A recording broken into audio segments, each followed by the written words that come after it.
fantasies were learned on that day. Keep feeling fascination, passion burning, love so strong. Keep feeling fascination. Hello, good evening. It is your host, Emmanuel Isaiah Smith, and today's date is Tuesday, February 10th, 2025. The time is 6:33 p.m., and I am in Aventura, Florida. The topic of today's lecture is Havana Syndrome, Comparison and Contrast to Gangstalking. And I'll have you know, ladies and gentlemen, that I tend to do these lectures outdoors. So I may have to raise or project my voice from time to time in order to drown out the background noise. Please adjust your volumes accordingly, and thanks for watching. And also, ladies and gentlemen, for additional material on invisible weapons, which is what Havana Syndrome is about, please tune in to my YouTube page and look at my weapons technology in Gangstalking lectures, parts 1 through 5.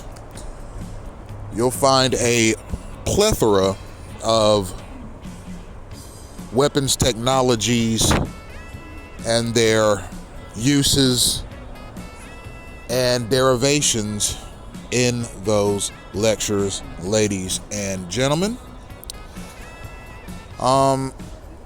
Today I'm going to read a number of components of a May 8th, 2024 Senate hearing. It's titled Silent Weapons Examining Foreign Anomalous Health Incidents Targeting Americans in the Homeland and Abroad. This is a hearing before the Subcommittee on Counterterrorism, Law Enforcement and Intelligence of the Committee on Homeland Security, House of Representatives, 118th Congress, second session. The serial number to this Senate hearing is 118-62, and it's printed for use on the Committee on Homeland Security. This document is available on the World Wide Web at www.govinfo.gov, and it is printed by the U.S. Government Publishing Office in Washington, D.C. And like my COINTELPRO lectures and my lectures on various other socio-political topics, including Cuba and its off and on relationship with the terrorism watch list, I will be reading this document from a Senate committee. I will be administering this lecture from a Senate hearing and analyzing key points as I go along, while simultaneously comparing my findings and research to clandestine gang stalking. And what I will do first is give you some semblance, ladies and gentlemen, of the core, or rather the essence of the Havana Syndrome political conundrum. Ladies and gentlemen, there are invisible weapons that are used in the world today. These invisible weapons are typically spectrum-based weapons that use radio frequencies and various other naturally occurring spectrums in order to discombobulate, confuse, make sick, or otherwise physically harm a target. Now, some of these weapons are they vary along. They have varying levels of intensity, ladies and gentlemen, along the various spectrums that generally occur on planet Earth. Okay, and keep in mind, ladies and gentlemen, the universe is full of spectrums. Okay, there are spectrums elsewhere in the universe that are so powerful that humankind cannot fathom the power of them. Okay, there are spectrums in the universe that are so powerful that if they were concentrated directly upon a single planet, that planet would explode like a water balloon that was poked with a needle. Okay, there are extremely powerful spectrums throughout the universe. And there are varying degrees of spectrums throughout our galaxy and throughout our solar system. Now, the spectrums that occur on Earth are essentially gathered by forces outside the Earth, like the sun or stars, etc., etc. The power and the light from these gigantic objects penetrate the Earth's atmosphere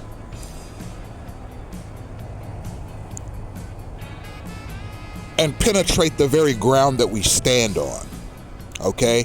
And these spectrums vary in strength, okay? You have gamma rays, you have X-rays, you have radio waves, you have microwaves, all spectrums that are, what's the word I'm looking for? They originate outside the Earth, but they penetrate the Earth and they encompass the Earth, okay? We are able to manipulate these spectrum waves, these various electromagnetic rays that naturally occur in the Earth. We're able to gather them, manipulate them, and resend them out into the air.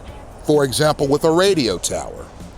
Radio towers emit radio waves that your antennas in your home or car pick up. And those radio waves, which are transmitted as a signal, are picked up by various electronic devices in people's homes and cars, and that's where you're able to collect AM and FM radio, you see? And, you know, Wi-Fi is a similar technology in which signals are essentially originated, processed, and emitted through Wi-Fi antennas into the air, which your cell phones and cars and homes and watches and other electronic devices are able to grab them out of the air, producing an internet connection or a World Wide Web connection. So without causing you dizziness at the sheer complexity of these technologies, we'll just say that particularly over the past 100 years, humankind has been fairly adept at locating, assessing, grabbing, processing, manipulating, and resending naturally occurring spectrum energies that exist in the earth, okay? Being able to transmit sound through these energies, through radio waves, being able to transmit images through these spectrum energies in the form of signals that your television antenna is able to pick up, you see. With the onset of fiber optics, particularly with cable and internet connections, you have less people using the analog signal mechanism with respect to receiving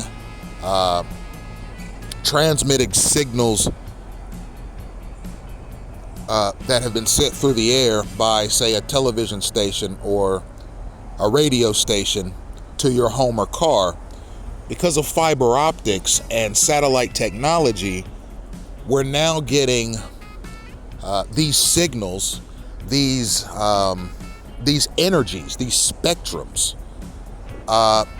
from satellite power. Okay, satellites that are outside of the Earth, satellites that indeed orbit the Earth. And these technologies are essentially blasted through the Earth's atmosphere in invisible spectrums into your dish satellite, into your car, okay, into your phone, into so many different technologies, not only consumer technologies, but police technologies, business technologies, corporate technologies, governmental technologies. Okay, there are so many technologies out there that now rely on satellite technology as opposed to simply grabbing spectrums out of the air, processing them, and retransmitting them as signals that your home or your car picks up and essentially broadcasts to you in the way of analog television or analog radio. Now, ladies and gentlemen, now that we have a decent grasp of the technology that is used in the signaling mechanisms, I think it's beneficial and essential to talk about how these signals can be used as weapons, ladies and gentlemen. I mean, when you think radio waves, gamma rays, microwaves, X-rays, okay, any type of spectrum technology that humans over time have learned to manipulate. You think, well, when I think a radio wave, I think perhaps a radio signal, being able to turn on your AM or FM radio, okay, that sort of thing. Being able to grab signals out of the air using these various technologies and broadcasting them to people who act as consumers for these technologies. You know, when I think of microwaves, I think of my microwave oven, most people would say. Heating up Hot Pockets and so forth. Popcorn, TV dinners, and so forth. You know, and when I think of an X-ray, you know, I think of a hospital visit. Or maybe you have a concern about your health and your doctor puts you in front of an X-ray device and grabs a picture of your skeletal system or your muscular system or your endocrine system or perhaps your brain or your central nervous system. There are so many different ways that people have seen as positive and helpful and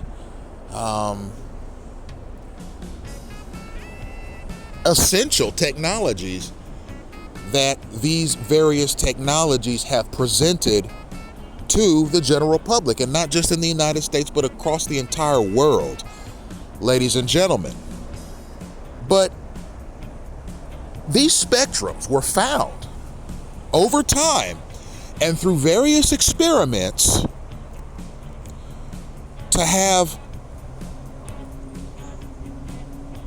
a harmful quality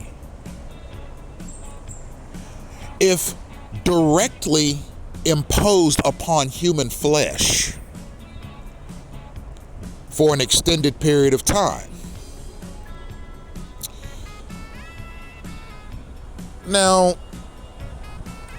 if these weapons were to fall into the wrong hands, for example, if these weapons were to fall into the hands of a coward or a mischievous person or a knucklehead or a thug or a gangstalker, ladies and gentlemen, And mind you, when I use the term gang stalker, it is a non-exclusive term. Okay, I don't care if you're an Air Force captain. Okay, I don't care if you're an Army Ranger. I don't care if you are a naval officer. It doesn't matter to me if you're a Marine. You could be an elected official. You could be a police officer. You could be a firefighter. You could be an ambulance driver. You could be a college professor. You could be a lawyer, a doctor, a teacher, a judge, a bailiff, a janitor. You could be unemployed and homeless. It doesn't matter to me what your occupation is. When I use the term gang stalker, okay, it's non-exclusive. If you participate in state-sanctioned signaling mechanisms or state-sanctioned attack mechanisms like the one that I'm going to describe for you today, ladies and gentlemen, having done so with the full power and blessing of the United States federal government, its state governments, or its local governments, and you use these state-sanctioned attack mechanisms to cause harm, disruption, misfortune, or general mischief in the lives of other people other than yourself, typically behind closed doors where no one can see you or smell you or observe you doing your dirt. Or perhaps you do it in packs or in groups so as to make yourself feel safe while you're performing your acts of clandestine thuggery. You are a gang stalker to Emmanuel Isaiah Smith. And when I use the term gang stalker throughout this lecture, ladies and gentlemen, I want you to picture anyone in the United States. I can't speak for other countries because I've never continuously lived in another country, but I'm talking about here in the US of A. Anyone who participates in these state-sanctioned attack mechanisms in a way that is, well, we'll use the word Weasley tonight, but there are probably some other words that I could use that I probably won't in the interest of the viewing audience just this once, ladies and gentlemen. But we're going to get into Havana syndrome today, ladies and gentlemen, and thank you for being here with me tonight. Havana syndrome is a controversial attack mechanism that was found to have been used in Cuba against U.S. diplomats starting in 2016. And what we're going to do is we're going to look at Havana syndrome, and I'm going to give you some rundown as to what it is according to this Google AI. And when I refer to AI, it's artificial intelligence. This is a Google AI module that I'm going to read from immediately, and then we'll get into this Senate hearing and some of the key points from that Senate hearing.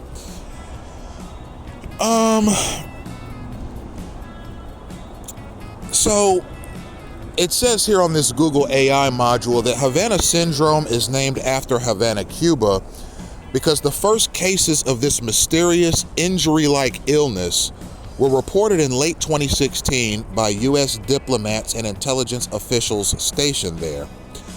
Victims reported hearing strange, piercing sounds followed by intense headaches, dizziness, and vertigo. The term became widely used by the media to describe these symptoms, which later appeared in other countries.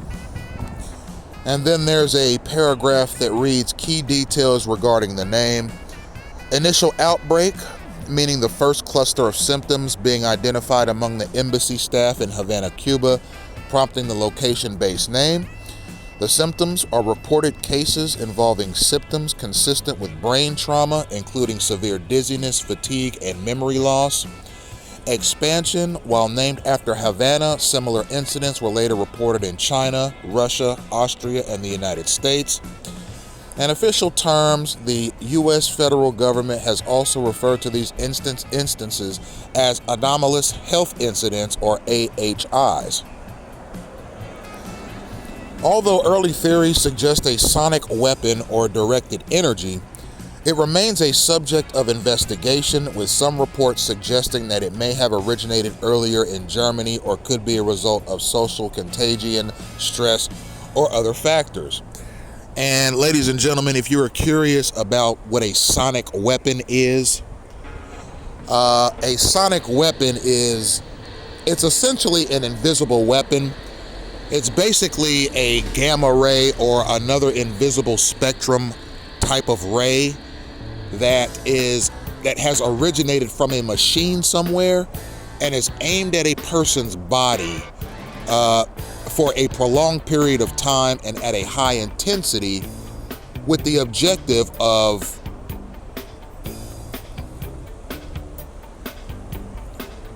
causing that person some sort of discomfort, harm, or injury, including sickness or illness. Now, having said that, ladies and gentlemen, I'd like to put out there something that I experienced in Kendall, Florida, just across the street from the Kendall Lakes Library at the Longhorn Steakhouse on Southwest 88th Street. There are some people in Kendall, Florida, ladies and gentlemen, that have extremely powerful sonic weapons, okay, that they are able to aim at people through walls and doors. All right, now, when people ask me about Kendall, Florida, I typically tell them Kendall, Florida is a fortress, okay?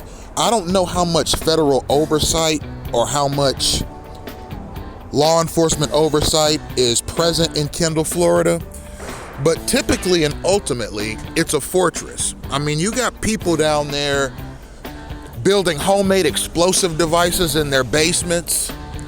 You got people there that are building 3D printed pistols in their basements. You got people in Kendall, Florida that are making chemical weapons. You got people in Kendall, Florida that are producing biological weapons in their basements. You got people in Kendall, Florida that have access to sonic weapons, okay, and gamma ray or spectrum-based weapons technology like what we're going to read about tonight. Ladies and gentlemen, you got people in Kendall, Florida that are sitting in their living rooms right now making homemade ballistic weapons, like ballistic knives and things like that, which are illegal, okay? Ballistic knives are illegal. If you own a product that can shoot a knife out of the barrel of a ballistic weapon like you would a bullet, that is an illegal weapon. Ballistic knives are illegal weapons, and they're being created in Kendall, Florida, as are all the other types of weapons that I've explained to you today. But since we're talking about sonic weapons, I'm going to tell you about the sonic weapons experiences that I've had in Kendall, Florida. So basically, you have a situation where you got guys in Kendall, Florida that are sitting in their living rooms across from the Longhorn from the Longhorn Steakhouse, and it looks as if they're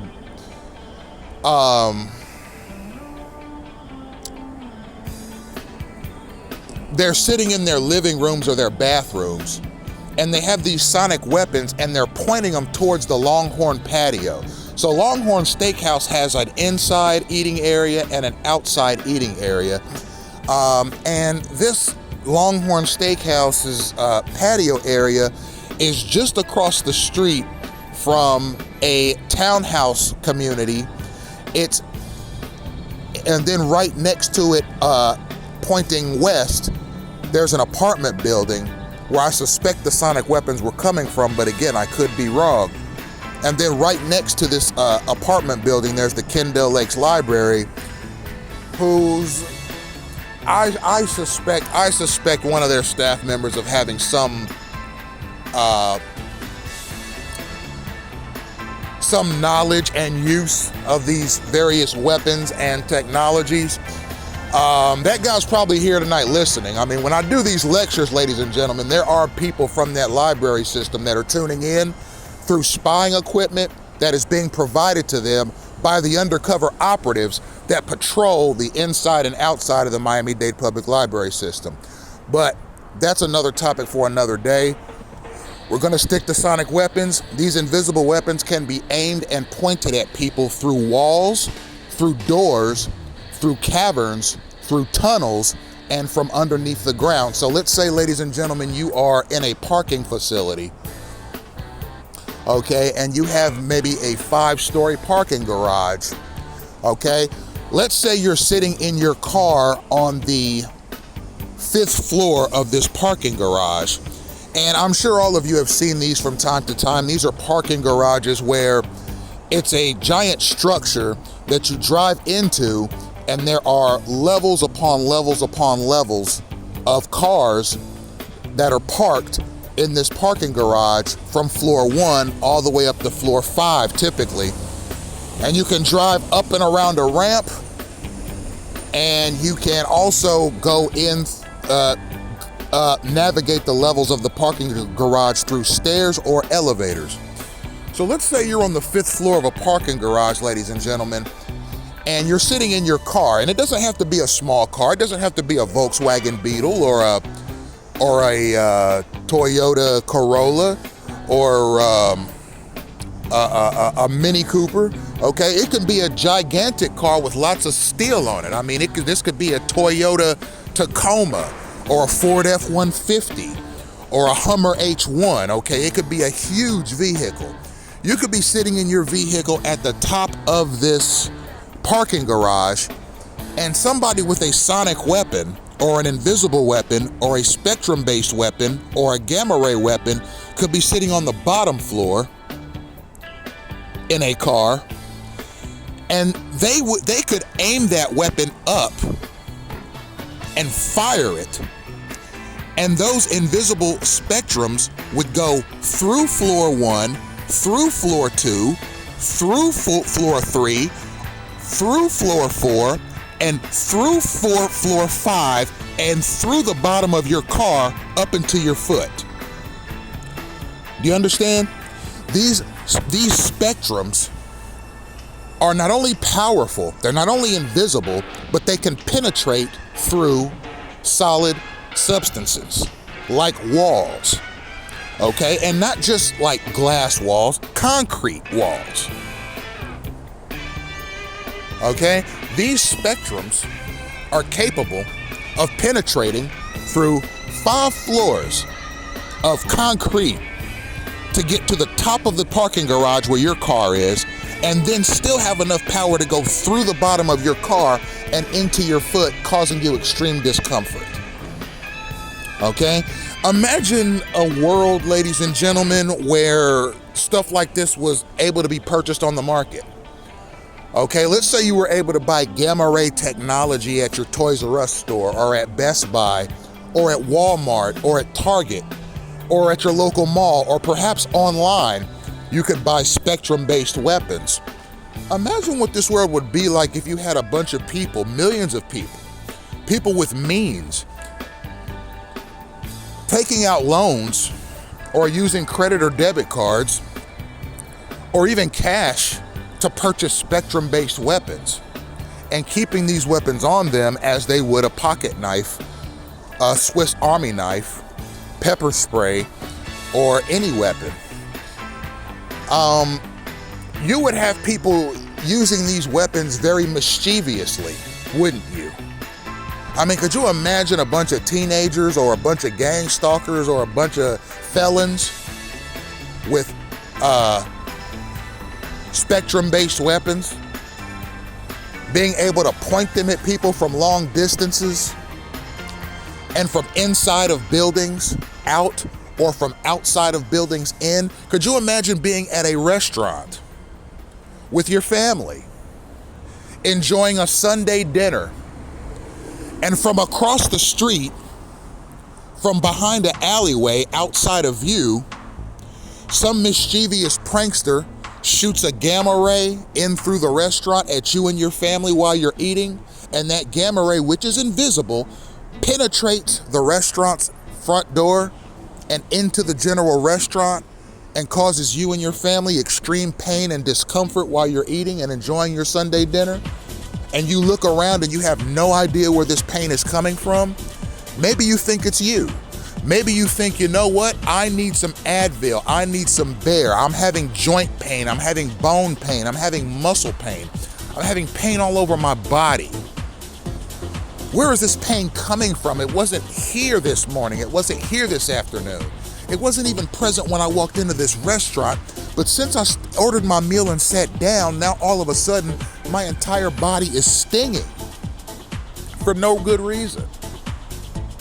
I haven't sprained my back, I haven't sprained my arm, I haven't broken any bones, I haven't hurt my joints, nothing. I have no injuries. Why is my body aching? Why is this intense pain encompassing me from head to toe? Okay, it's because some knuckleheaded prankster, ladies and gentlemen, from outside of your plane of view is pointing an invisible weapon at you that is a spectrum or UV-based weapon. And there are all kinds of electromagnetic energies being aimed at you from a remote source. Just to prank you, just to harm you, just to discombobulate you, just to frustrate you. Ladies and gentlemen, okay, these types of technologies are out there, okay? People who have a desire to use these kinds of technologies are out there. There are people right now who are paying money to third parties for spectrum-based weapons technology for personal use. Okay, this type of technology, ladies and gentlemen, was originally tested for military use. Okay, if you are a military guy, or if you're a military researcher, or perhaps you're a member of the Department of Defense, and you are on some sort of a mission, okay, you want to discombobulate the enemy. Okay, let's say you're fighting in Iraq. Let's say you're fighting in Afghanistan. Okay, let's say you're fighting anywhere where there has been a war over the past 25 years. You're using this experimental technology on people that you believe have an interest in ending the lives of Americans, whether it's American soldiers or whether it's the American people. You're using these weapons on people that you believe have the capacity and the will to harm Americans, okay? That's where this technology originated with respect to its modern day usage, okay? It's accelerated usage. Now, okay, this technology is not only used by the American military, okay, it's used by militaries around the world for various reasons. Some believe that if used in various capacities, that this technology has the capacity to alter a person's thinking. You see, if you're not using it as a weapon to harm someone physically, if used in varying degrees of intensity, if aimed at a person, these technologies can be used to alter a person's mood. It can be used to alter a person's trajectory of thought. These spectrum-based technologies can be aimed at a person to alter their train of, we'll just say their behavior, their general behavior. And these technologies could also be used to cause a person to become confused or discombobulated. Like for example, at this very moment, there are people listening to this broadcast that may have spectrum weapons being aimed directly at them as they listen to my words. Okay, it's across the country. It's clandestine operations. It's CIA thuggery, ladies and gentlemen. Okay, we've talked at some length about MK Ultra and some of the mischievous and deleterious experiments that the CIA has run on American citizens in decades past, right? We already know the CIA is capable of this, of using high-grade or military-grade or military-industrial-grade technologies to experiment on the American people without their knowledge or consent and without compensating them for their time or their troubles. Just select the person and let her rip, right? That's what's happening, ladies and gentlemen, with this spectrum-based technology, particularly as it relates to clandestine gang stalking campaigns. If you're a targeted individual, as I am, ladies and gentlemen, you're subject to all kinds of experimentation. Some of it is reminiscent of COINTELPRO, which was largely aimed at disruption. Some of the gang stalking is reminiscent of MKUltra, which is more reminiscent of human behavior modification and human experimentation. Please go to my YouTube webpage and look at lectures I've done on both COINTELPRO and MKUltra. These are documented programs that the US federal establishment has definitely run in the past, particularly from 1953 to 1973, that 20-year period, ladies and gentlemen. It is fully documented, and we've had Senate hearings on the matter. And we've interviewed people, okay, as a federal establishment that have directly taken part in these human experimentation and personal disruption mechanisms, which were shocking. But it should shine some light, ladies and gentlemen, of what a government is capable of. You see, and as I always say, ladies and gentlemen, I'm not here to speculate on what other governments do. I'm not going to do that. Okay? There are other governments mentioned in this Senate hearing that are seen to have potentially used this technology against U.S. diplomats, et cetera, but because I don't live in another country, I don't think it would be beneficial or essential, quite frankly, for me to speculate on how this technology is used in other countries. I'm an American. I've been an American my entire life. No doubt I'm a political dissident, and I certainly enjoy my First Amendment right to free speech. I believe that I have some supporters in my work. I believe I have some detractors in my work. I believe that some people are more inclined to praise what I do. There are others that are critical of what I do.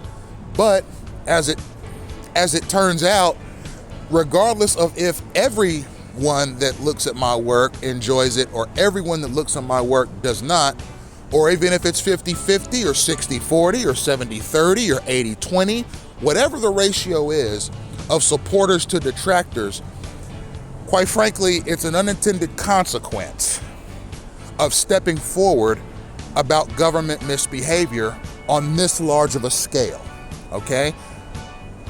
I'm going to do my work out of a sense of conviction and out of a sense of value for my inalienable rights, which are guaranteed to me by the founding documents of this country.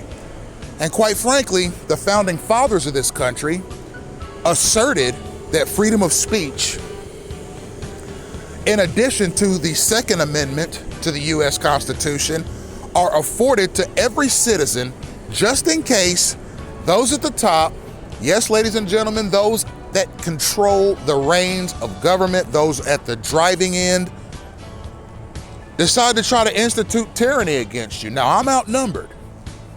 I realize that. But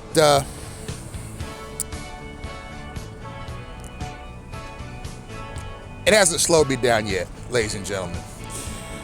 So, we are going to get into this lecture, ladies and gentlemen. Havana Syndrome, okay, invisible weapons being used against U.S. diplomats in 2016. There are Senate hearings on the matter that we are going to take a look at here today, ladies and gentlemen. And we are going to read from select documents that I have saved here, ladies and gentlemen. As I always do when reading from Senate hearings, I am going to remark on the participants of the meeting. This is a Committee on Homeland Security. This is going to be Mark E. Green, MD, from Tennessee as the chairman, Michael T. McCall from Texas, Bernie G. Thompson from Mississippi, Clay Higgins from Louisiana, Michael Guest from Mississippi, Sheila Jackson Lee from Texas, Dan Bishop from North Carolina, Eric Swalwell from California, Carlos A. Jimenez from Florida, J. Luis Cajea from California, August Pfluger from Texas, Troy A. Carter from Louisiana, Andrew R. Garbarino from New York, Shri Thanidar from Michigan, Marjorie Taylor Greene from Georgia, Seth Magaziner from Rhode Island, Tony Gonzalez from Texas, Glenn Ivey from Maryland, Nick Lalata from New York, Daniel S. Goldman from New York, Mike Ezel from Mississippi, Robert Garcia from California, Anthony D'Esposito from New York, Delia C. Ramirez from Illinois, Laurel M. Lee from Florida, Robert Menendez from New Jersey, Morgan Luttrell from Texas, Thomas R. Suozzi from New York, Dale W. Strong from Alabama, Timothy M. Kennedy from New York, Josh Brachin from Oklahoma, Yvette D. Clark from New York, Elijah Crane from Arizona. You have Stephen Sal, the staff director, Hope Goins. I'm sorry, I lost my place.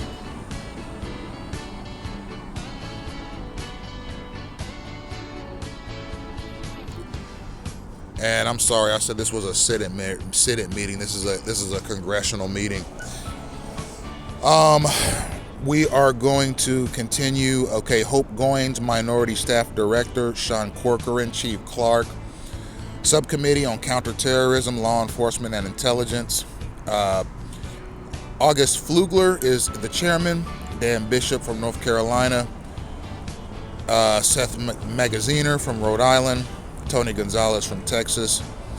You have Anthony D'Esposito from New York, J. Luis Cajea from California, Elijah Crane from Arizona, Thomas R. Suozzi from New York, Mark E. Green, MD from Tennessee, Thomas R. Benny G. Thompson from Mississippi, Michael Corrin is the subcommittee staff director, Brittany Carr is the minority subcommittee staff director. All right.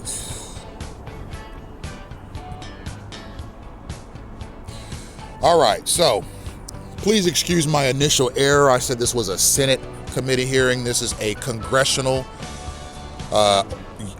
committee hearing. This is the U.S. House of Representatives Committee on Homeland Security, Subcommittee on Counterterrorism, Law Enforcement, and Intelligence, held in Washington, D.C. on Wednesday, May 8th, 2024. Silent weapons, examining anomalous health incidents targeting Americans in the homeland and abroad. I'm going to read the opening statement from Chairman Pflugler, which reads, the Committee on Homeland Security, Subcommittee on Counterterrorism, Law Enforcement, and Intelligence will come to order. The purpose of this hearing is to receive testimony from expert witnesses from the national security realm that will inform our understanding of anomalous health incidents, or more commonly known as Havana syndrome. I now recognize myself for an opening statement. Good afternoon, and welcome to the Subcommittee on Counterterrorism, the Law Enforcement and Intelligence. We are holding this important hearing to examine anomalous health incidents, otherwise known as AHIs or Havana syndrome, and discuss the potential targeting of U.S. government officials and their families in the homeland and elsewhere. Although this issue has recently gained significant media attention, the issues surrounding anomalous health incidents or Havana syndrome are not new. Dating back to 2014, a number of U.S. diplomatic, military, and intelligence officials and their families have reported major medical symptoms that have affected their auditory and sensory motor skills.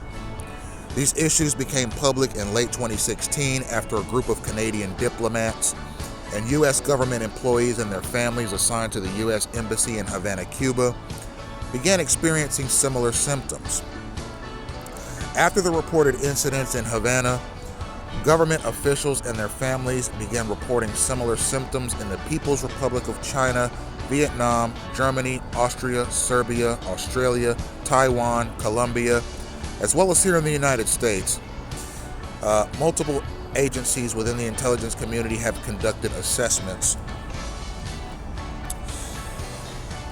So, what we see in page 1 of this opening statement is we get a general overview from Chairman Flugler concerning what this meeting is about and what the initial concern is.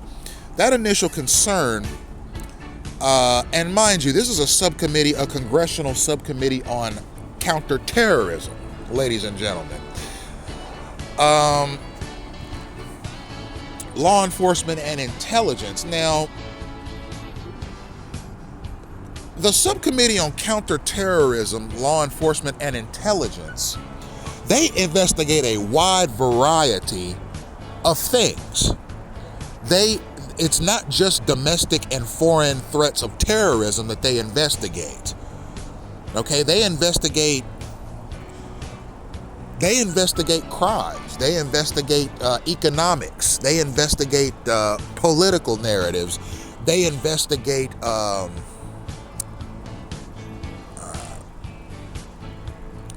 so much more than just counterterrorism or military-related items. Okay, it is a very comprehensive committee, and they investigate a wide variety of issues. But I think it speaks to the gravity of the situation that this anomalous health incident, which is also known as AHIs, in which U.S. diplomats and their families,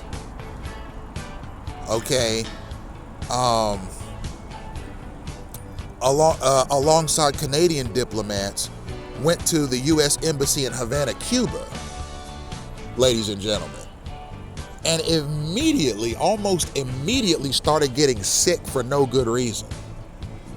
They started experiencing nervousness, dizziness, nausea, body pain, for no good reason. And eventually an investigation was done, and it was determined that these U.S. diplomats and their Canadian counterparts were being attacked by sonic weapons, invisible weapons,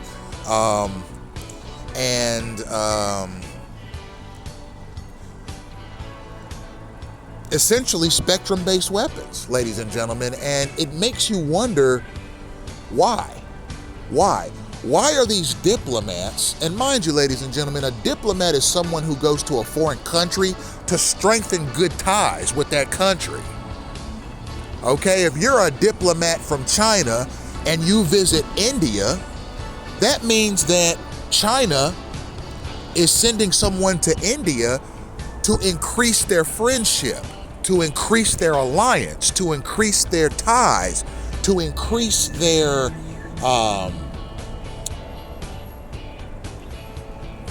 effective participation with one another as countries. Okay, if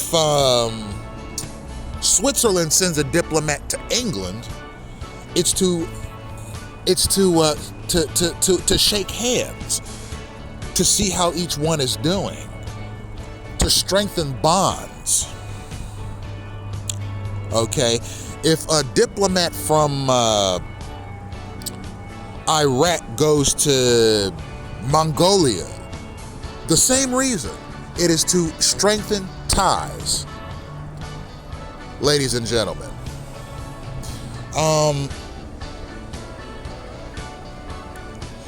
And similarly, if a diplomat from Israel were to go to Italy, it's to strengthen ties, to strengthen the friendship, to strengthen relations. That's what a diplomat is. That's what a diplomat does. You see, the word diplomats and diplomacies are very similar to one another. It's because they are cousins of one another and they are components of one another. Diplomats are sent by one country to another to increase the essential diplomacy that the countries experience with each other. So it's ironic that, ladies and gentlemen, that diplomats from the United States and Canada were sent to Cuba probably to be friendly, to at the very least attempt to resolve issues and strengthen relations with Cuba. And while in Cuba, these diplomats and their families were attacked by invisible weapons. Now, ladies and gentlemen, you know, I'm not making any kind of a character judgment right now about Cuba. Okay, as a matter of fact, none of my lectures on Cuba are character judgments about Cuba or Cuban people or Cuban American people. Okay? What I'm saying is this, is that really since the 1960s, ladies and gentlemen, Cuba has had its fair share of diplomatic challenges, not only with the United States, but around the world. You see, Cuba has good relationships with Russia and China and Iran and North Korea and Vietnam, if I'm not mistaken, and I think Venezuela too, because they're all communist countries, okay? And mind you, ladies and gentlemen, if you've listened to any of my lectures, I'm not one to bash communism. I'm not one to bash capitalism. I think both communism and capitalism have worked beautifully in their respective countries. But Cuba, ladies and gentlemen, received communism fairly late in its history. It received communism from the Soviet Union, who at that time was considered a master of communism and a country that had summoned the consequential precepts and judgments and political theories of communism from Karl Marx and Vladimir Lenin to create a massive Eastern European country that was capable of dominating the region. You see, this country handed its communist philosophies to Cuba, who gladly accepted it, because Cuba in the 1960s was in desperate need of a transformational political ideal. And the Soviet Union gave them that. And that strengthened, that created an intimate bond between Cuba and the Soviet Union. But it also created an intimate bond by proxy with China, North Korea, and other countries who also embraced the communist ideology, you see. So, we're going to continue on with this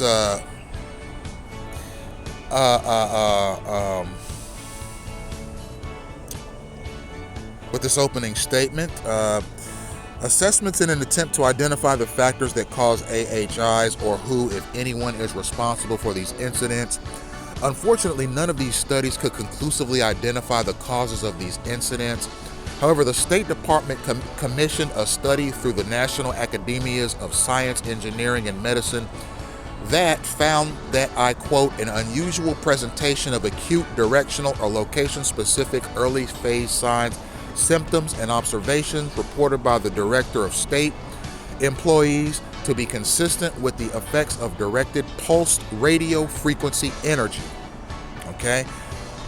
Many of the chronic nonspecific symptoms are consistent with known radio frequency effects such as dizziness, headache, fatigue, nausea, anxiety, cognitive deficiencies, and memory loss. Since the National Academy's findings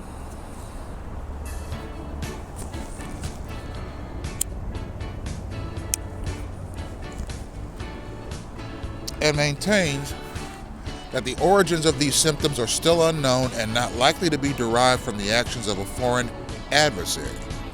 Today we hope to gain a better understanding of anomalous health incidents to address this pressing issue, and it is paramount that we acknowledge the gravity of this situation. I think that when you really look at what we are doing today, it is to have a transparent discussion, to talk to our 3 expert witnesses, to hear in a manner consistent with what they went through, what the facts are. As Congress, the role on oversight is so important.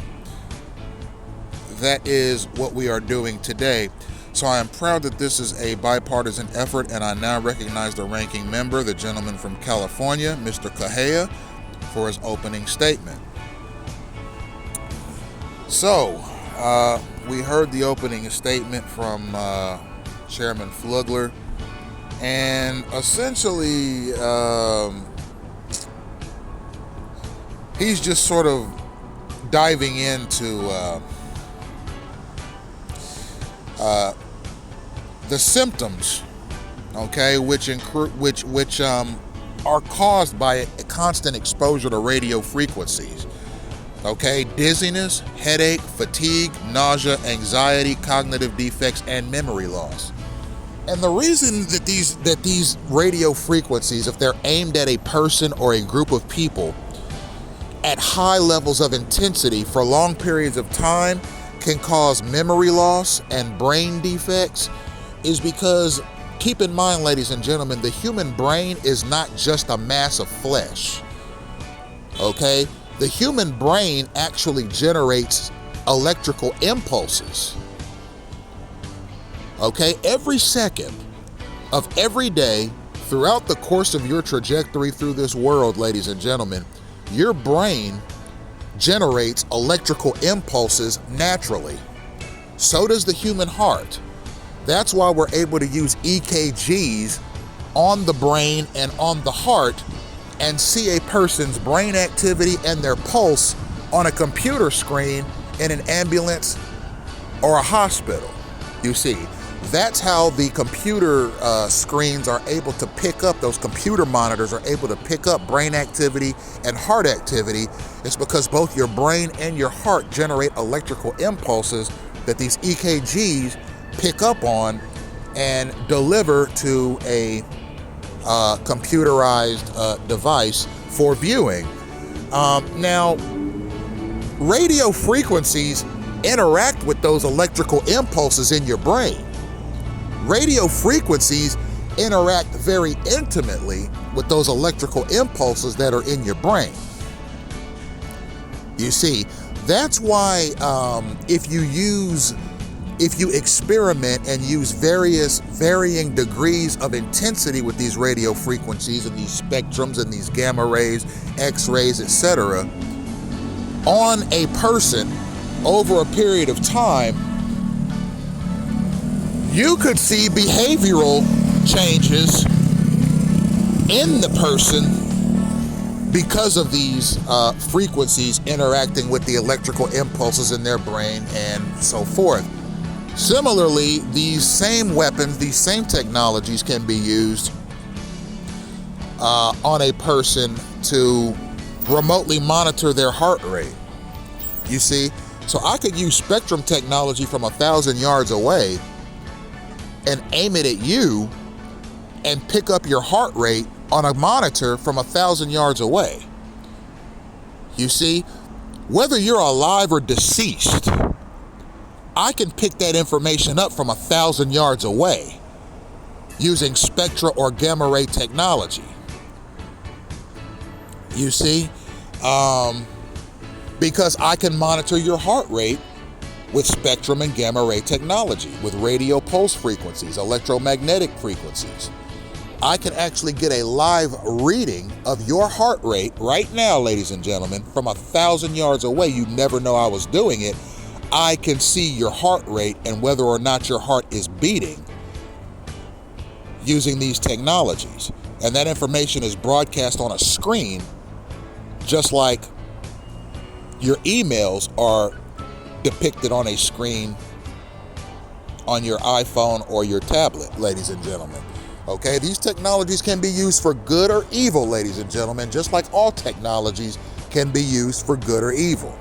You see, when you're a targeted individual, when you're in a gang stalking campaign, or for example, in this case, if you're a United States or Canadian diplomat and you're in a foreign country, okay, you're on assignment, you got your family with you, these spectrums, these frequencies, these electromagnetic radioactive weapons are being used against them from an unknown source, an unknown place, an unknown facility, an unknown adversary, because these weapons are invisible, ladies and gentlemen, but they can have serious defects or serious impacts on your personal health. That's why this committee is being held.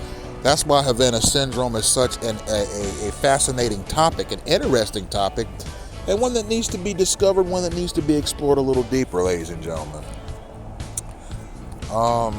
So we are going to move along here.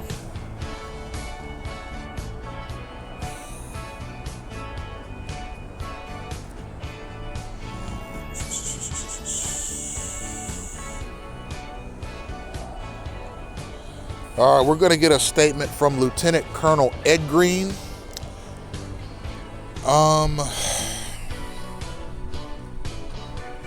We're going to read a number of passages from his statement. We'll probably read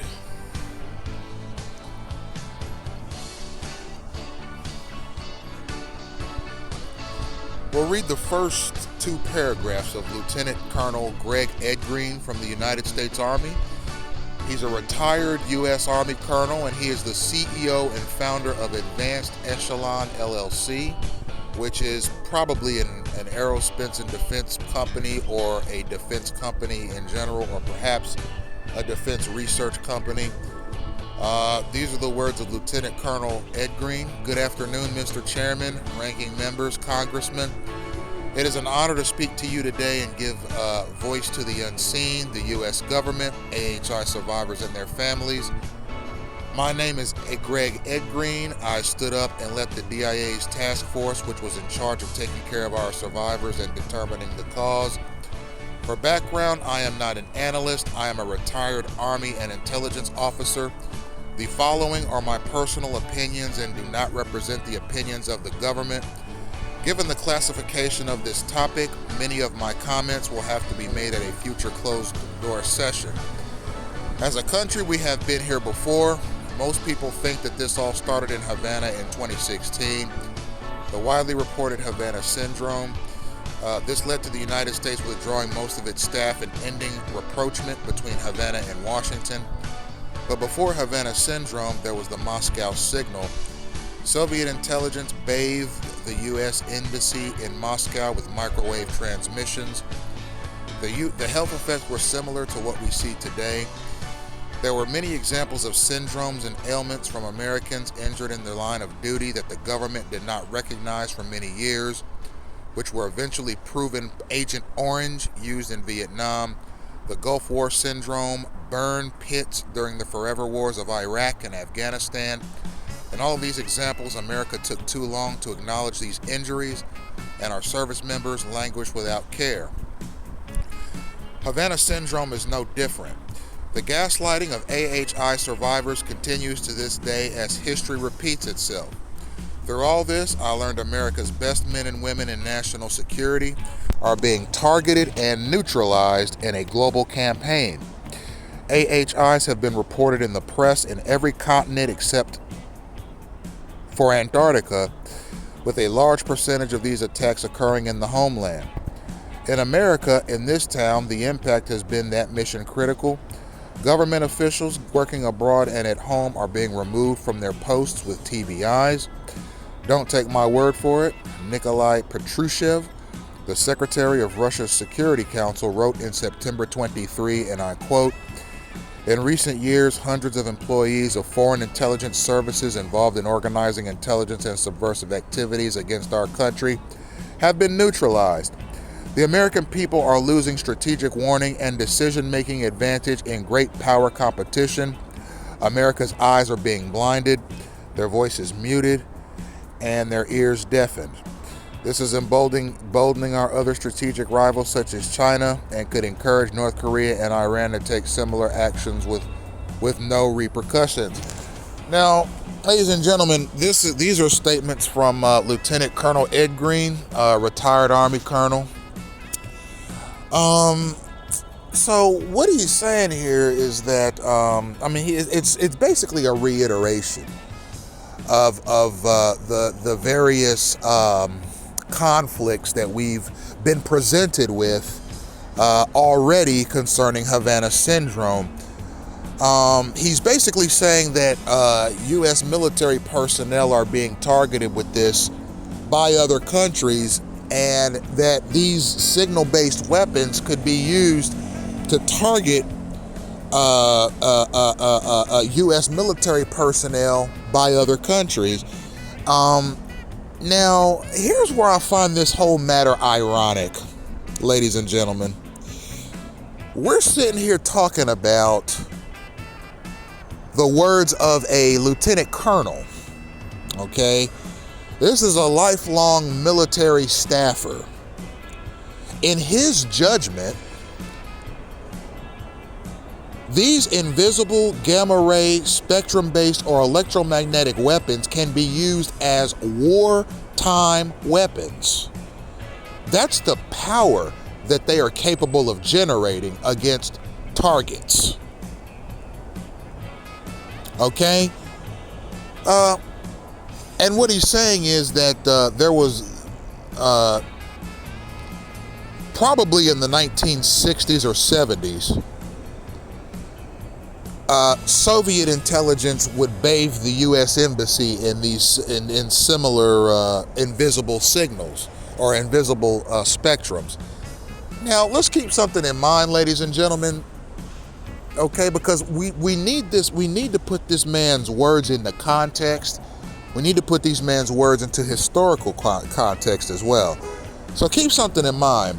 When Russia was the Soviet Union, it wasn't exactly friends with the United States. Okay?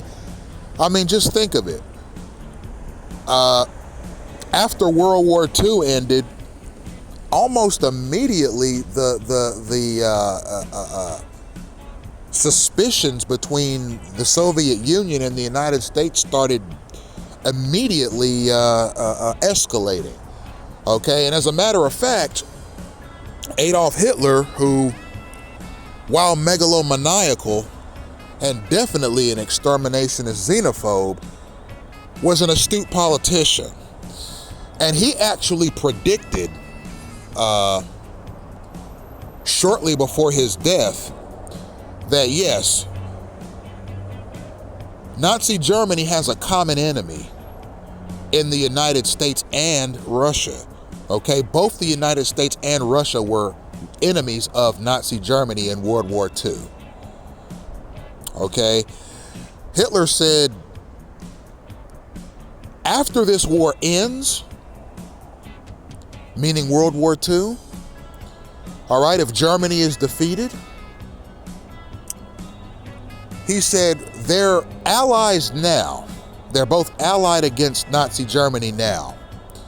But after World War II ends, okay, these are Hitler's words. He said, I can guarantee that the US and Russia will become enemies after this war ends.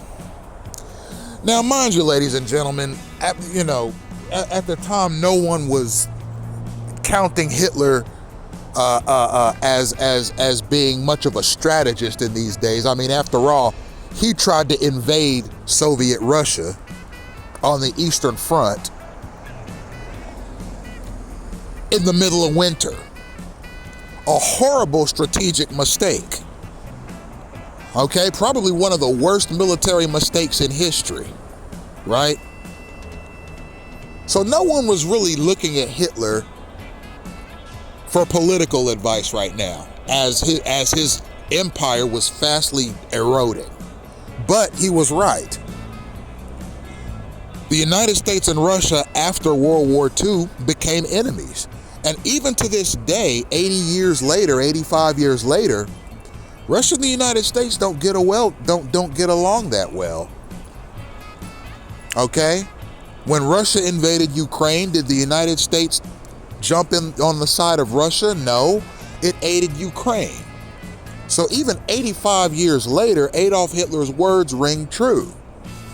Okay, and mind you, I'm using Adolf Hitler as a historical reference here. Okay? The United States and Russia have never quite been very friendly with one another. Russia, yes, bathed the United States embassies in spectrum-based weaponry throughout its tenure as the Soviet Union. It might still use such weaponry. There's simply no telling. Okay? But what this man is saying here is that there are other actors in the world that may try to use weapons like this in the future. He's talking about countries like Iran and North Korea. Okay, so what this man is saying is that this is a wartime technology that's being used. My question is, why is wartime technology being used on U.S. citizens by the U.S. government?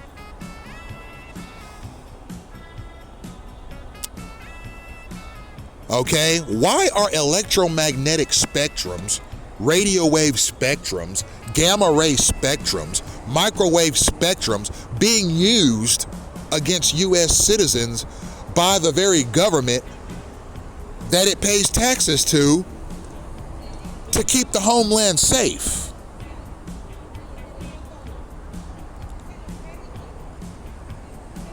All right, go to Longhorn Steakhouse in Kendall, Florida, ladies and gentlemen. Tell me if you feel body aches sitting on the patio. Okay, me and my significant other, Laura, used to go to Longhorn Steakhouse for lunch. And almost immediately, the second I sat down, my bones started aching, my muscles started aching, my head started hurting. And let's say I were to walk across the street to Target. There's a Target store right next to this steakhouse. I'd go into Target and my body aches and my headaches would immediately cease. I'd leave Target, the Target store, walk back to Longhorn to sit with my significant other, and the body aches, the headaches, all that stuff immediately started up again. Ladies and gentlemen, one time the intensity of these weapons was so intense that my significant other, Lori, began wailing out loud at the Longhorn Steakhouse on Southwest 88th Street near 152nd Avenue in Kendall, Florida. I said, "What is happening? Are you okay? Do I need to call the ambulance?" She could barely speak. Now, mind you, I'm 6'5", 250 something odd pounds, a former athlete. I have muscle definition. I can weather that storm better than a 5'3", 125 pound female. I have seen live and in effect how intense and how violent these spectrums can be. This woman was wailing out loud and could not stop. The intensity was so high. And she explained her symptoms to me, and I said, "Babe," I said, "this is an attack, and it's coming from the outside."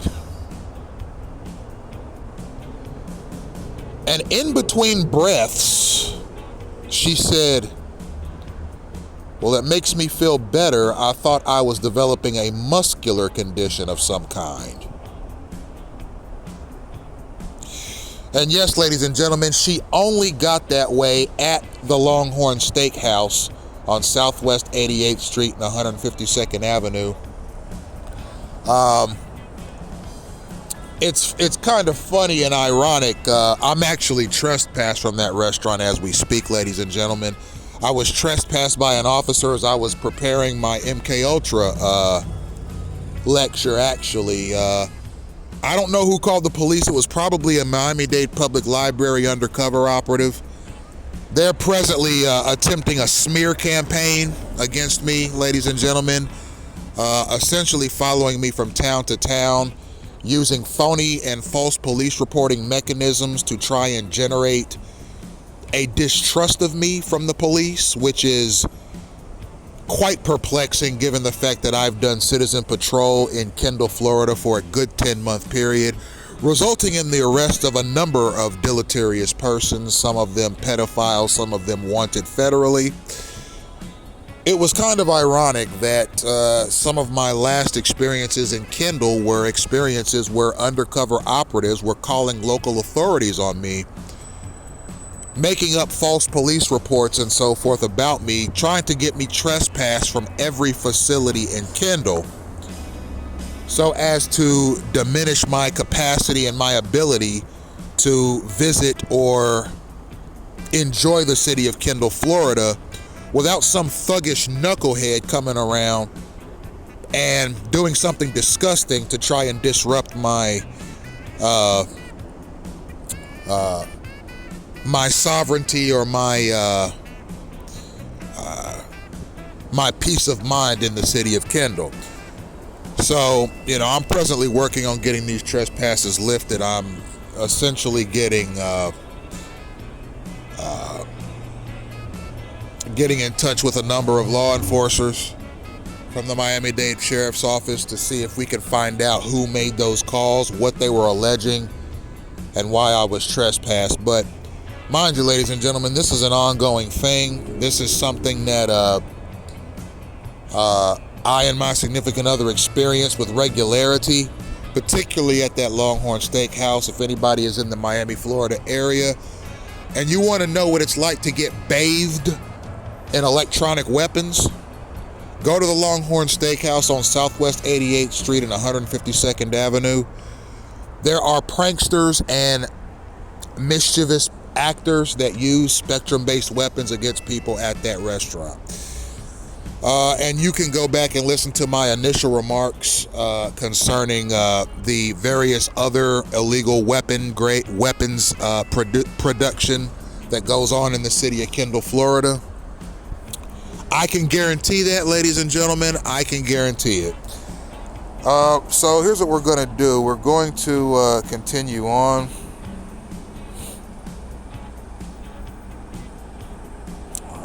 With the lecture.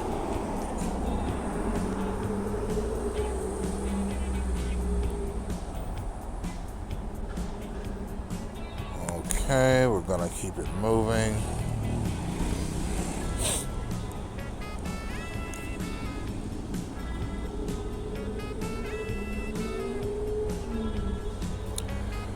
All right, so we're gonna read a prepared statement of Christo Grozev. This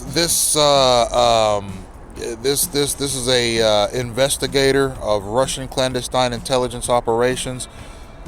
His statement reads, Mr. Chairman, dear committee members, I have investigated Russian clandestine intelligence operations for over 10 years and have served as an expert witness in many law enforcement investigations of assassinations or acts of terrorism perpetrated by RIS in Europe. My interest in investigating the AHI arose upon the first publicity around the Havana cluster of incidents. However, I then assumed that the incidents would be best investigated by the U.S. law enforcement and intelligence agencies, who would have access to a wealth of data that my team would not be privy to. And I assumed that this was happening in good order until 2020. I was approached by an active member of U.S. intelligence who encouraged me to independently investigate the ever-growing number of incidents. It was then that I realized that there may be certain self-imposed limitations on the pursuit of truth on this matter. A collaborative investigative team from The Insider and Spiegel, led by me, began to collect the data on the subject.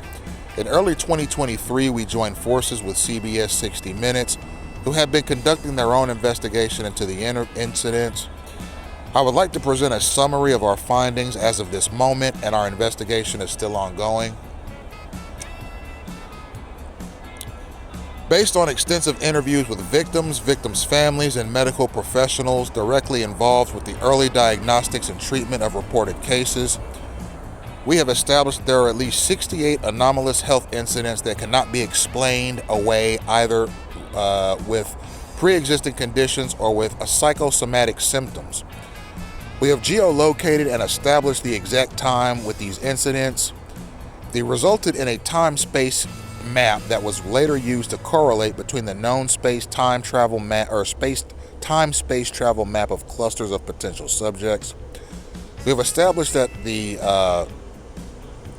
Russian government has a long-running R&D program to develop a class of weapons known in Russia as wave rapid weapons, a cumulative term for acoustic and/or electromagnetic directed energy emission devices that may be used as either lethal or non-lethal weapons. While the program has its origin in Soviet times and certain military patents in this area was registered as early as the 1970s, the R&D work in this area was boosted in 2013 through the creation of a new entity by President Vladimir Putin that was tasked to develop weapons based on new physical properties, including ray weapons and wave weapons. This entity, called the Institute for Prospective Military Studies, has been running annual closed contests among military engineers and scientists for the delivery of prototypes, along with the accompanying test data of such weapons. So I'm going to stop there. That's the first two bullet points on this man's, on Mr. Grozev's statement letter here that he read before this committee. He's talking about Russia having developed wave weapons, etc., and essentially electromagnetic directed energy weapons. Now, ladies and gentlemen, these directed energy weapons are, that's sort of the general classification for the kinds of weapons that we're describing here. These electromagnetic weapons, these spectrum-based weapons, these directed energy weapons that can be used on human beings as a weapon against them. Ladies and gentlemen, these directed energy weapons are being developed by countries around the world. Now, I'm going to say something, ladies and gentlemen. I'm going to say something. This technology is out there. I do not fault any country in the world, including the United States, for simply having these weapons. I don't fault the Department of Defense for simply having these weapons. I don't fault the Department of Justice for simply having these weapons. I don't fault allies or enemies of the United States for simply having these weapons. Because like nuclear weapons, yeah, they're capable of destruction, but they also ensure a safe distance militarily between countries. There are some people who are advocates of nuclear weapons. There are certain people who are opponents of nuclear weapons. I happen to be an advocate of nuclear weapons because the more nuclear weapons that every country has in its arsenal are deterrents from invasions by foreign countries. We have a lot less invasions and are fighting a lot less wars around the world between superpowers because every country just about has nuclear weapons at its disposal that can be used against enemies.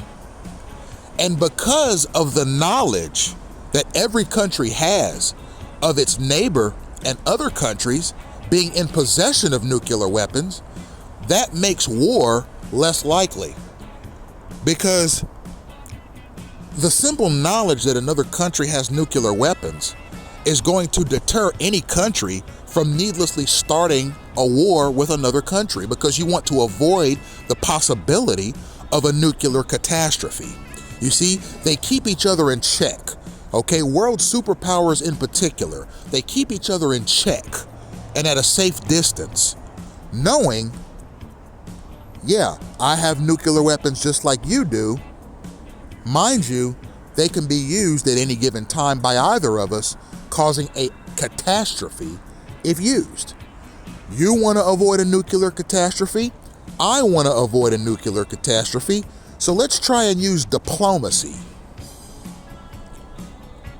Okay, let's lead with diplomacy as opposed to military might so as to avoid a nuclear catastrophe. If you take nuclear weapons out of the equation, let's say every country in the world destroys its nuclear weapons. Okay, now no one has nuclear weapons. All right, now we're going to start seeing Vietnam wars again. Then we're going to start seeing Persian Gulf wars again. Then we're going to start seeing instances of world wars again. Then we're going to start seeing all these bloody massacres again, because the fear of a nuclear catastrophe, which is the worst kind of catastrophe, okay, as evidenced in World War II, all right, when the United States used atomic weaponry, nuclear weaponry on Imperial Japan. Yes, they were enemies. Yes, the United States was responding directly to the Pearl Harbor incident, okay? But there are people on both sides of that matter. Some agree with that use of that technology. Some believe it was a crime against humanity. It's up to each person to decide what was the right thing to do in that situation. But we've seen the devastation that nuclear weapons can cause because of what happened in Hiroshima and Nagasaki. No country wants that. So the production of nuclear weapons ensures that a safe distance, a military safe distance, especially with respect to aggression, is kept between countries so as to avoid a military conflict. The same can be said about spectrum-based weapons or directed energy weapons. These weapons can also be used to keep enemies at bay. And ladies and gentlemen, I'm going to have you know that these weapons can be used in a cowardly manner. These weapons have the capacity to be used in a cowardly manner. They're invisible weapons that can be used to make a person ill, to make a person sick, to harm a person. And they're used on men, women, and children, like I say.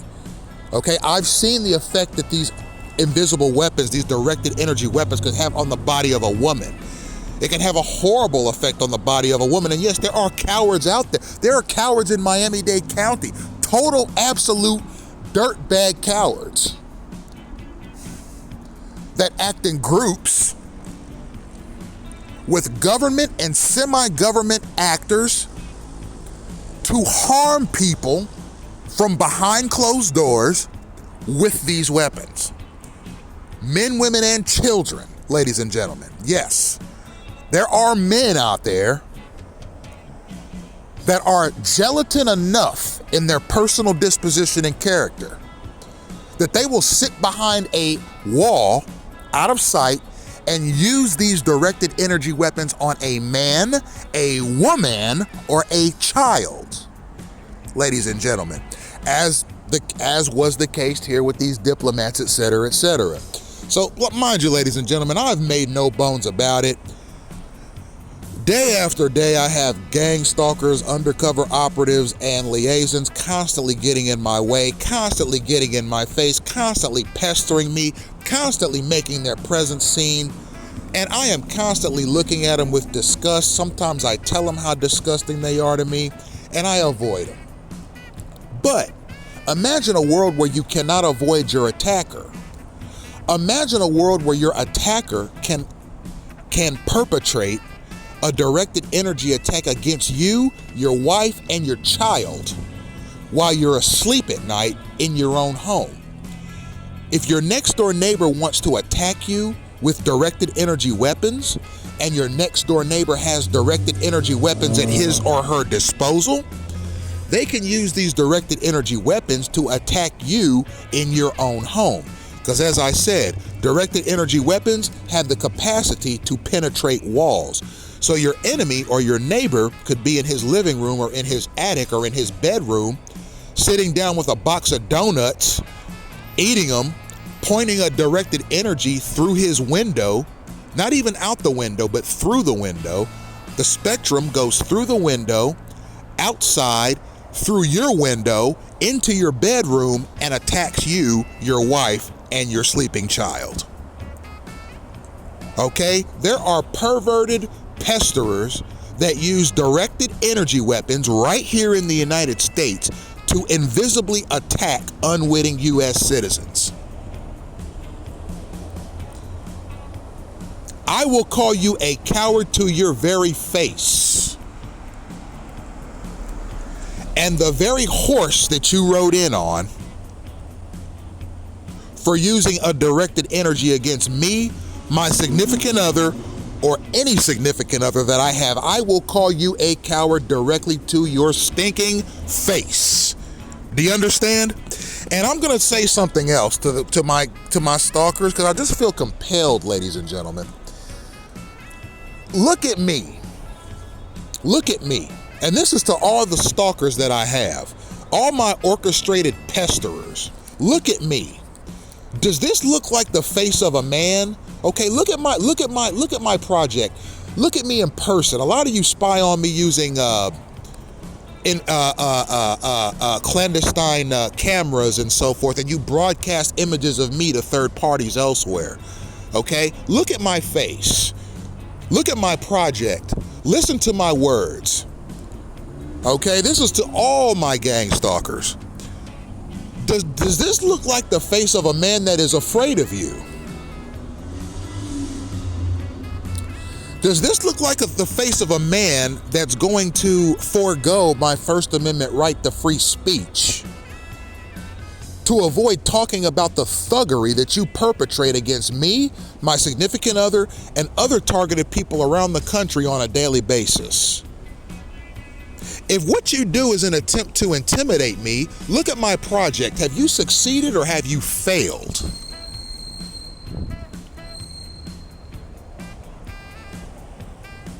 You failed, and you failed with flying colors, you see. Spectrum technology is nothing more than another way for cowards to attack people without being seen. Now, this might surprise you, ladies and gentlemen, but as a military weapon,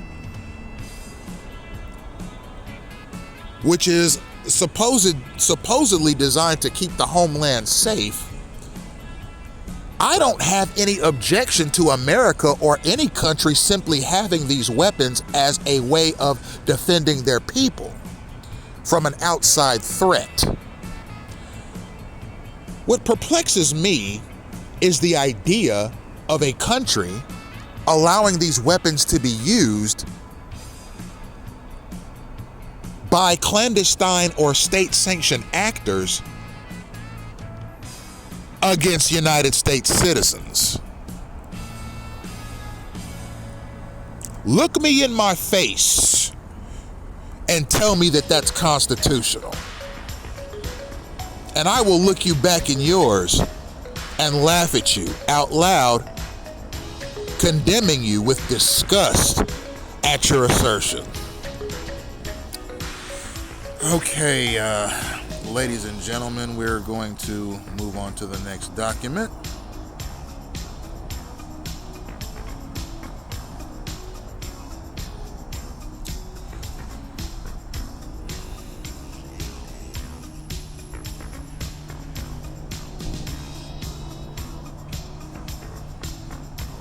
All right, we're going to read a statement from Mark Zaid, founding partner of Mark Zaid PC.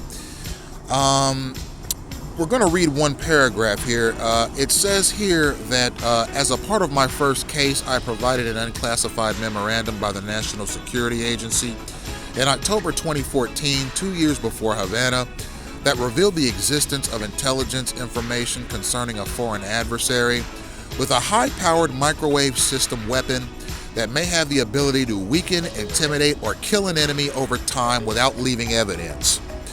The 2012 intelligence information indicated that this weapon is designed to bathe a target's living quarters in microwaves, causing numerous physical effects, including a damaged nervous system. Today's hearing can only present a sliver of relevant information. The overwhelming majority of evidence concerning AHIs is hidden behind classified walls, having had authorized access to classified information on this topic, but without revealing that information, it is my view that the executive branch, particularly at the behest of and manipulation by officials within the CIA, is not truthfully reporting what it knows. While I commend their acknowledgement that AHI victims are suffering genuine and compelling health effects, I am convinced that the evidence that exists in classified arena directly contradicts the public's conclusions expressed by federal agencies as to the origin, cause, and scope of AHIs. That review of that evidence would lead reasonable people to conclude that one or more foreign adversaries are behind at least in some of these incidents, and that numerous federal agencies have failed to fully undertake substantive investigations, deliberately delayed collecting or ignored crucial credible evidence, and to have intentionally withheld information even from sister agencies so as to influence and manipulate their decision-making process. So, ladies and gentlemen, we're going to break this down, right? So this Mr. Zaid, okay, provided unclassified information, okay, about the existence of microwave system weapons. And mind you, ladies and gentlemen, microwave, we're talking microwave in terms of a spectrum-based wave that is a microwave on the spectrum of waves that can be aimed at people and used as a weapon against people.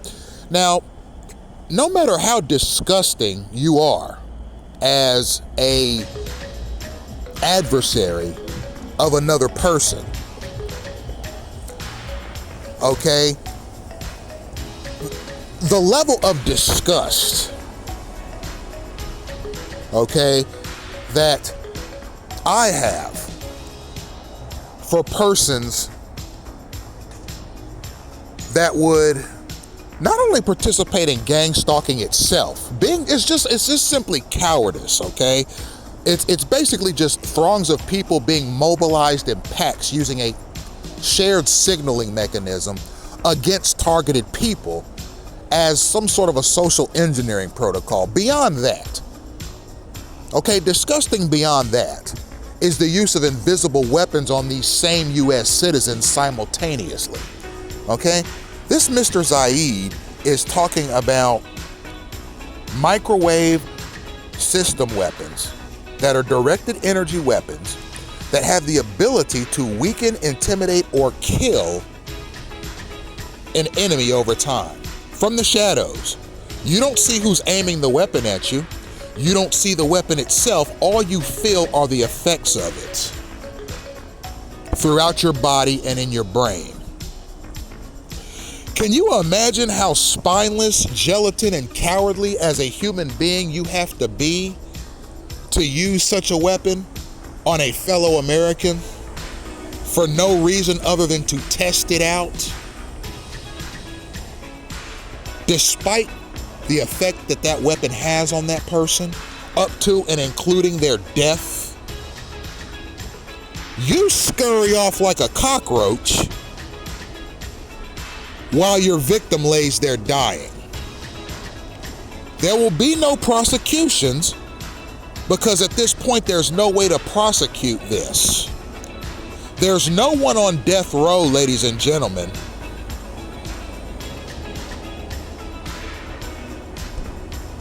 for having killed someone with an electromagnetic or a spectrum-based or directed energy weapon. I don't doubt for one second that Americans have been killed by other Americans by these weapons, but it manifests as a heart attack or some other failure of your organs. You go home as the murderer, having used this invisible weapon on somebody, they're dead. You've just committed aggravated murder, but you scurry off because there's no way to prove you did it. The victim doesn't know who it was because he's dead now. There are no witnesses. The weapon is invisible, and the murderer has scurried off somewhere.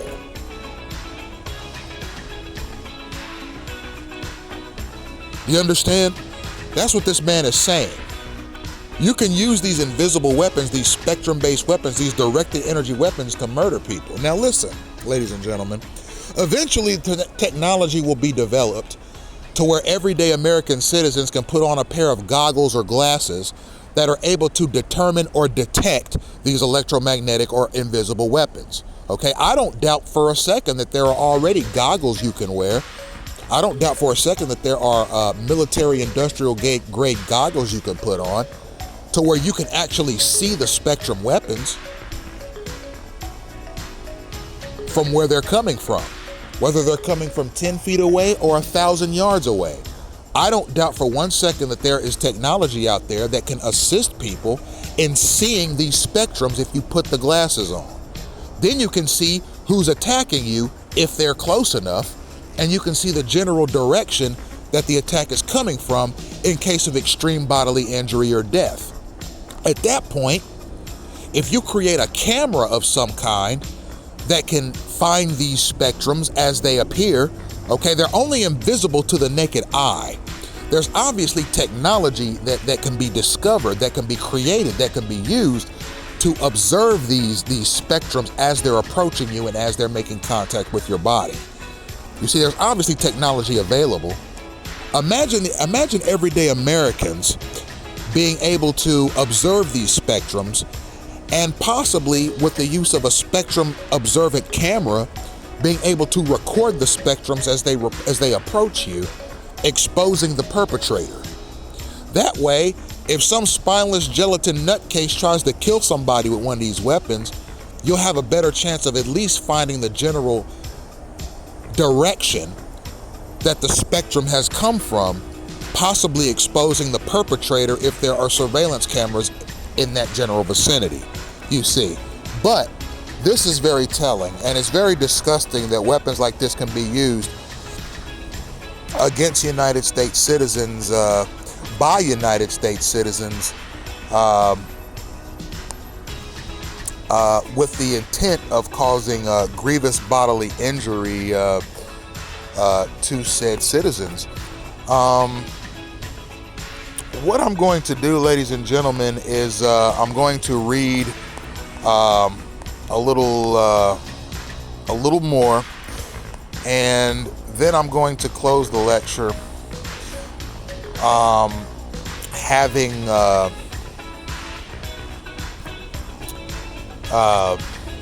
covered the main talking points.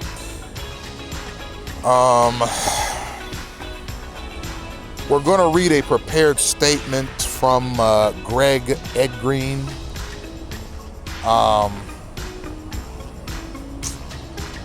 Let's see. Who's testifying? Greg Edgreen led the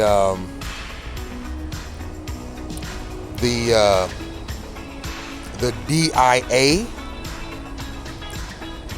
Okay, not the CIA, the DIA, Anomalous Health Incident Organization, which takes care of the survivors of such attacks.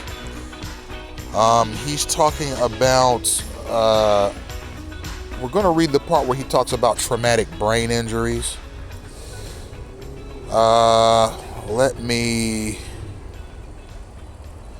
Okay, we'll start here.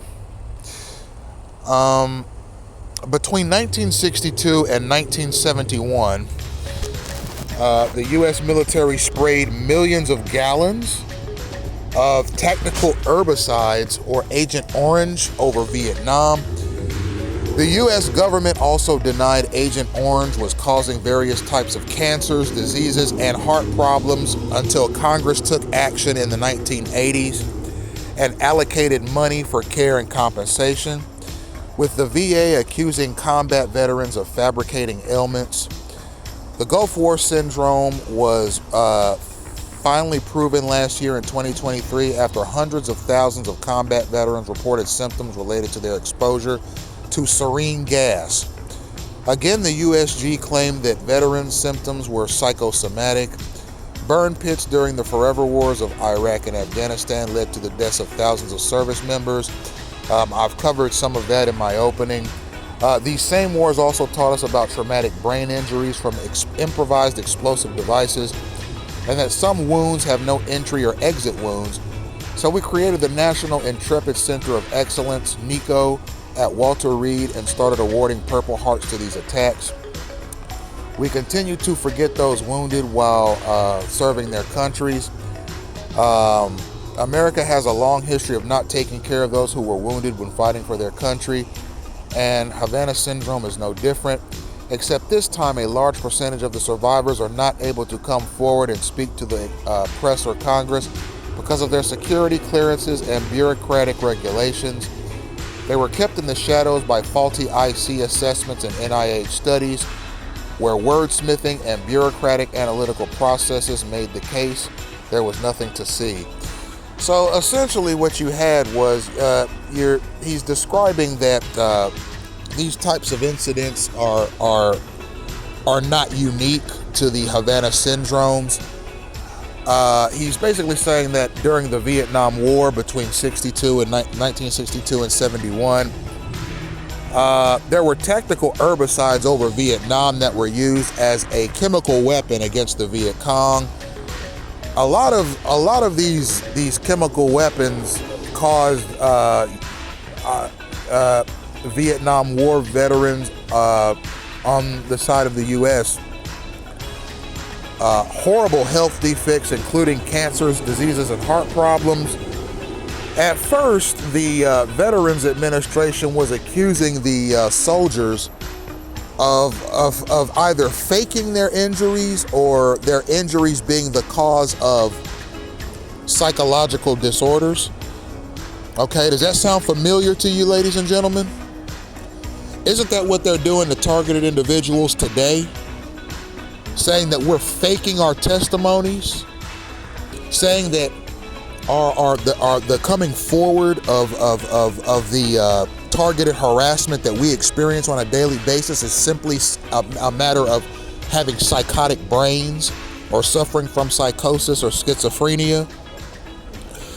They're saying to us very plainly, very loudly, and very clearly that the testimony, okay, that targeted persons are coming forward with is simply a matter of a self-imposed delusion of what we're experiencing as a way of weaseling out of the truth.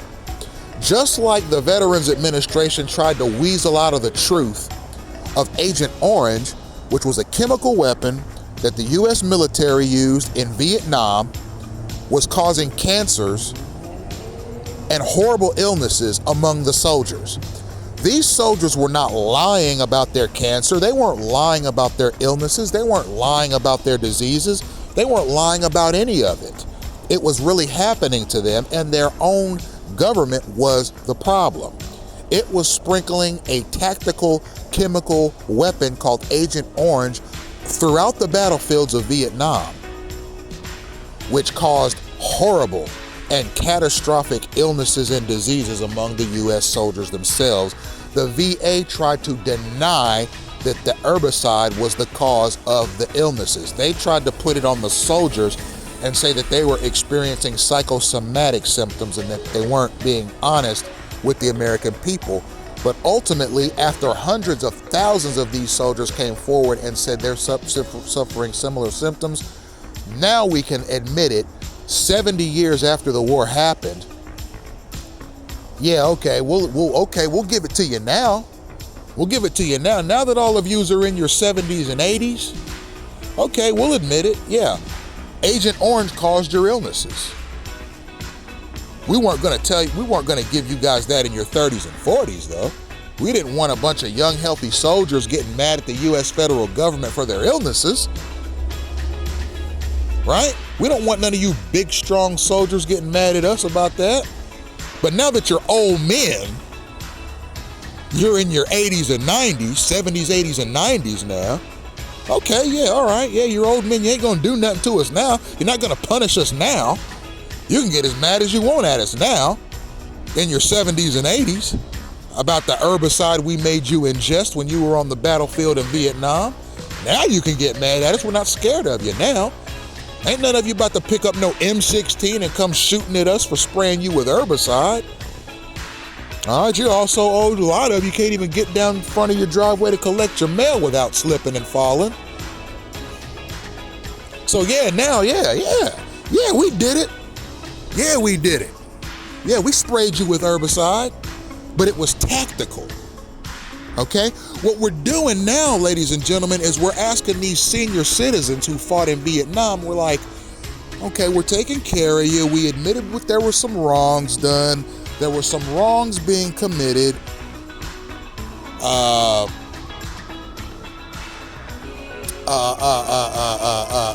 We used a chemical on the battlefield in a strategic capacity. It may have caused you harm. It may have caused you a disease or two. It might have caused you cancer. But look, we're taking care of you now. Okay? Now, okay, 60 years after it happened, we're going to take care of you. Look, we're doing the right thing now. Don't get mad at us, Vietnam War veterans. We're doing the right thing now. Okay, 60 years later, okay, we're going to do the right thing. Okay, we're going to do the right thing. We're going to be moral. Okay, we're going to show how much of a Christian nation we are. We're going to show how much integrity we have in this country. We're going to show you how much we love and appreciate you and how much we care about your dedication and sacrifice to this country during the Vietnam War. That was a dangerous war. It was a bloody war. Okay, the life expectancy of a Vietnam machine gunner was only 10 minutes. You were warriors in that horrible and catastrophic battlefield. And we want to honor your service, okay? 60 years after the fact, we're going to tell you the truth, Vietnam War veterans. We are here for you.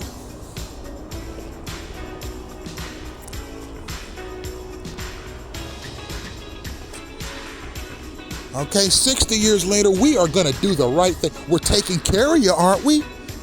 Aren't we sending you monthly stipends for your military service? We're sending you monthly checks. You got the Veterans Benefits Association. You got wonderful health care.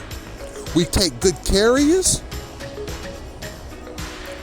All right, 60 years after the fact, we're doing the right thing by you, okay? Yes, we did it. Yes, we did it. Yes, we did it. We implemented a strategic chemical compound on the battlefield as a test weapon. And yeah, it made a lot of you sick. Yeah, it killed a lot of you. But you know what? 60 years after the fact, we're gonna do the right thing. Okay, this is your government talking to you, Vietnam War veterans. We're doing right by you now. All right, 60 years after the fact, we're gonna do you right this time. Okay, we denied it for 60 years. We know that makes you angry, but you know what? We're gonna do the right thing.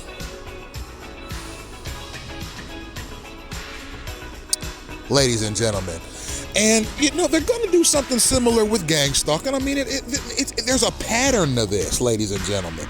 With COINTELPRO, the FBI did not reveal it until the 80s and 90s, right? They didn't tell nobody that we were doing COINTELPRO. They denied it. People were saying, you know what, all this strange stuff is happening around me. I think it's government activity. It has to be. Everyone kept quiet until after it was over. Then decades later, okay, yeah, we had something called COINTELPRO. It was a program, you know. It was taxpayer funded. It was run by the FBI, we used, strategies and procedures and personnel mobilization to disrupt people. Yeah, it was strategic. We were trying to disrupt anti-government activity, antisocial behavior. Okay? We were trying to disrupt domestic terrorists. So yeah, we used that.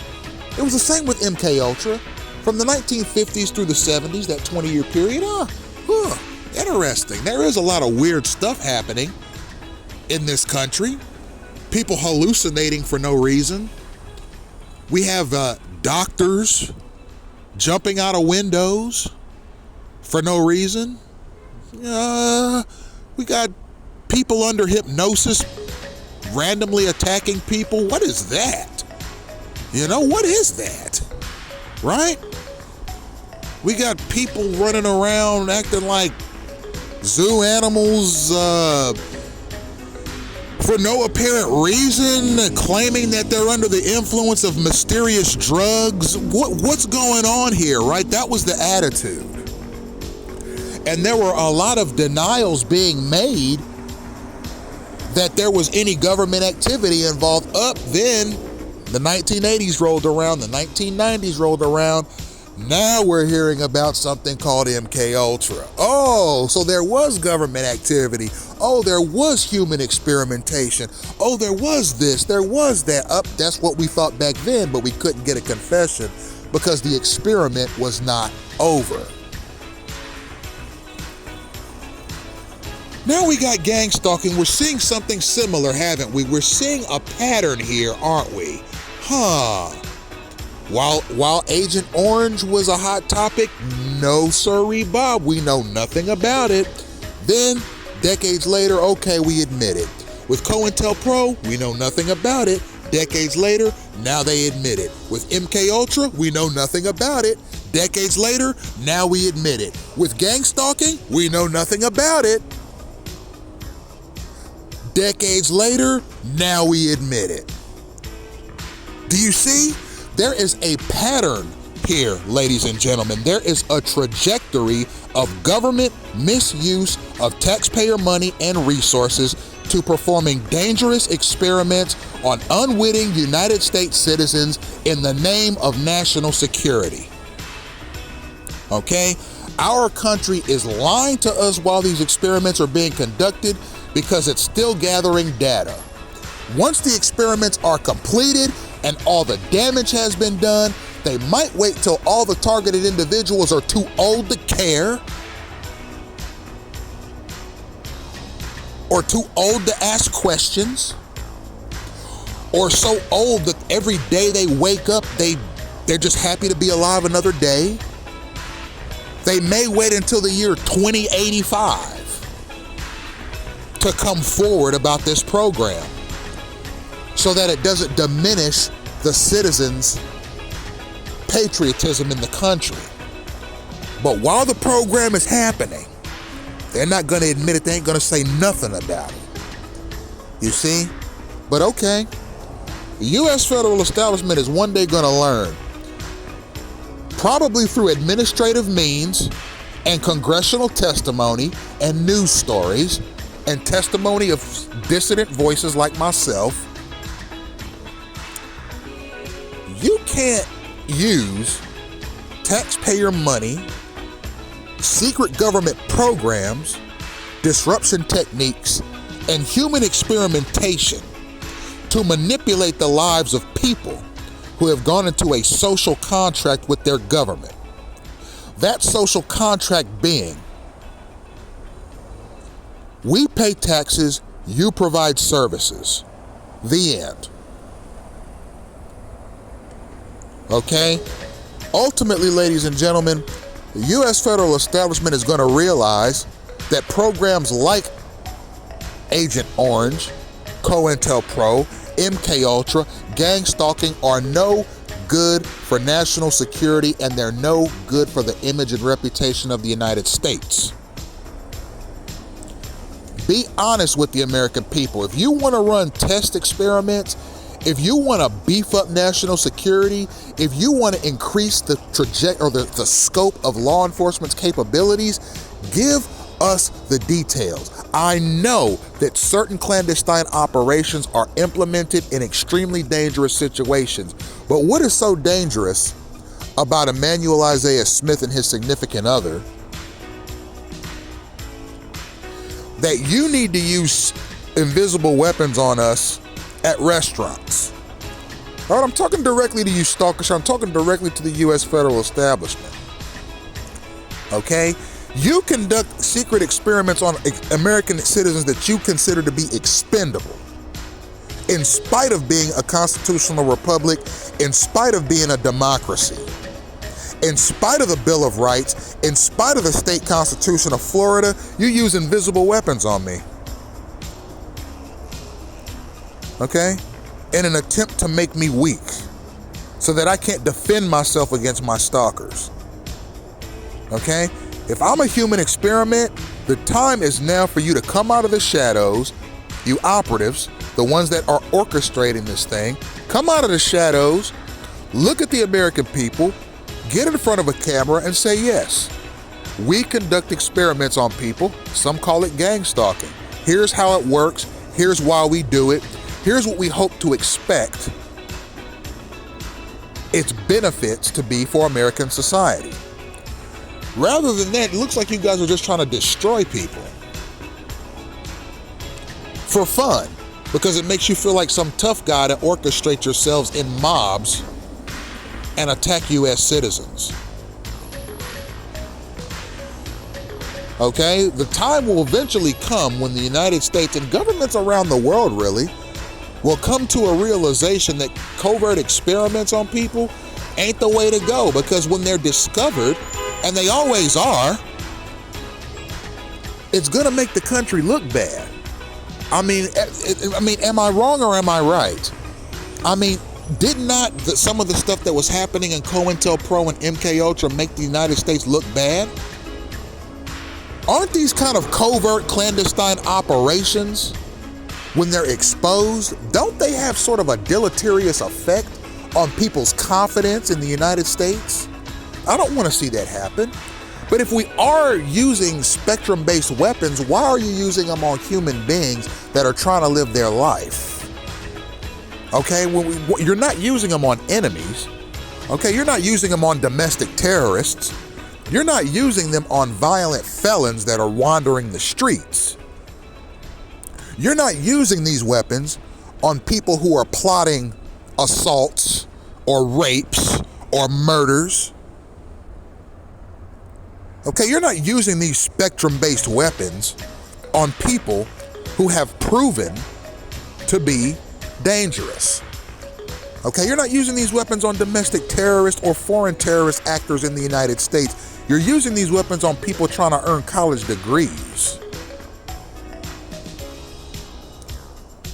Okay, you're using these weapons against entrepreneurs like myself. You're using these weapons on people who are trying to get up and go to work every day. You're using gang stalking on American citizens who are attempting to contribute to society. That puts your whole modus operandi in question. That puts your motives in question. That puts your operation in question. That puts your directives in question. That puts your ambitions into question. What are they? Are you really trying to make society safer?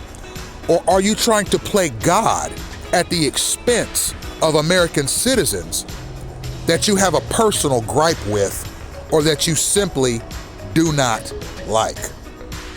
Thank you for tuning in, ladies and gentlemen.